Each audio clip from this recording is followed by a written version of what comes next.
Vous êtes avec Bernard Poirette à 8h36 sur Europe 1. Ah mais je ne suis pas tout seul, il y a aussi Catherine Ney à ce micro. Catherine, bonjour. Bonjour Bernard. Samedi dernier, on s'interrogeait, le mouvement des Gilets jaunes va-t-il ou pas durer 8 jours plus tard? Ils sont toujours là, ils vont manifester à Paris cet après-midi et aussi en province. Combien seront-ils?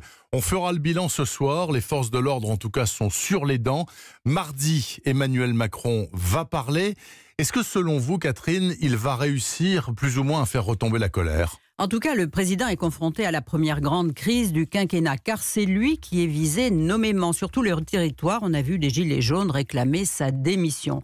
Alors mardi, il devrait annoncer des propositions pour, selon l'Élysée, rendre la transition écologique juste, équitable, démocratique. Voilà déjà l'aveu qu'elle ne l'était pas jusque-là. Oui. Un nouvel équilibre est donc à trouver, et ce n'est pas en taxant l'essence et le gazole que la France périphérique qu'on le trouvera. Alors question... Le président doit-il renoncer à la taxe, comme beaucoup le lui conseillent, y compris dans son camp? Mais à en croire Hugues Rançon, le vice-président en marge de l'Assemblée nationale, il faut plus. Car ce qui manque, c'est le récit sur la fiscalité écologique.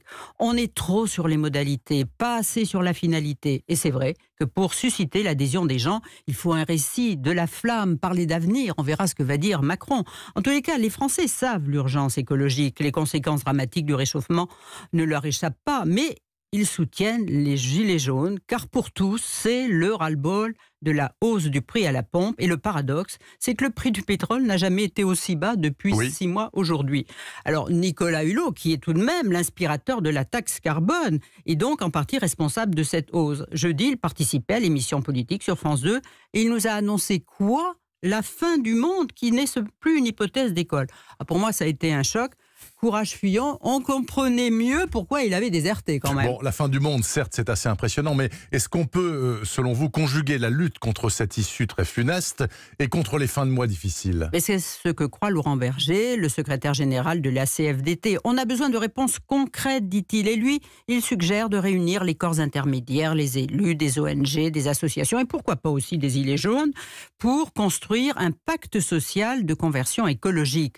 Conjuguer la lutte pour l'humanité, ça c'est la transition écologique, dit-il, mais aussi se préoccuper des fractures territoriales et sociales. Il faut faire les deux et réunir une sorte de Grenelle de l'environnement bis recommencer. On a besoin de tous les acteurs, dit-il, et les réponses se feront avec tous, même s'ils sont en contradiction les uns avec les autres. Laurent Berger a tendu une perche au gouvernement qui devrait la saisir, car dans ce paysage syndical et politique dévasté, avec qui négocier s'il n'y a pas d'interlocuteur?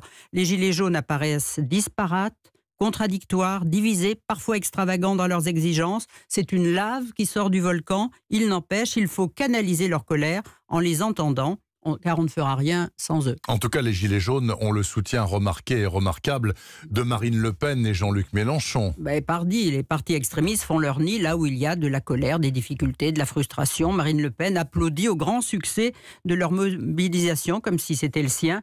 Elle contestait d'ailleurs le choix du Champ de Mars comme lieu de manifestation, choisi par la préfecture de police, car à ses yeux, il l'a minimisé, encore que pour remplir le Champ de Mars, il faut du monde. Et elle suggérait au contraire qu'il puisse défiler aux Champs-Élysées, proposition tout à fait irresponsable, car cela reviendrait à offrir un open bar pour les Black Blocs. Bonjour les pillages. Jean-Luc Mélenchon, lui, était hier aux côtés des ouvriers métallurgistes de Florange pour demander la réouverture des hauts fourneaux d'ArcelorMittal. Il prédisait que la manifestation d'aujourd'hui serait énorme.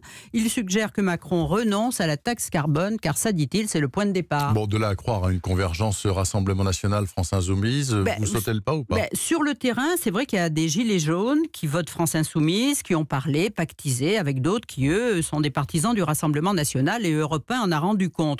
Mais de là à imaginer une convergence politique future des états-majors, là, on n'est pas encore en Italie. Heureusement, en quelque sorte. Merci beaucoup, Catherine Ney, l'éditorialiste politique du samedi matin sur Europe 1. Bonne semaine, Catherine. Et bonne semaine pour vous aussi. Merci à vous.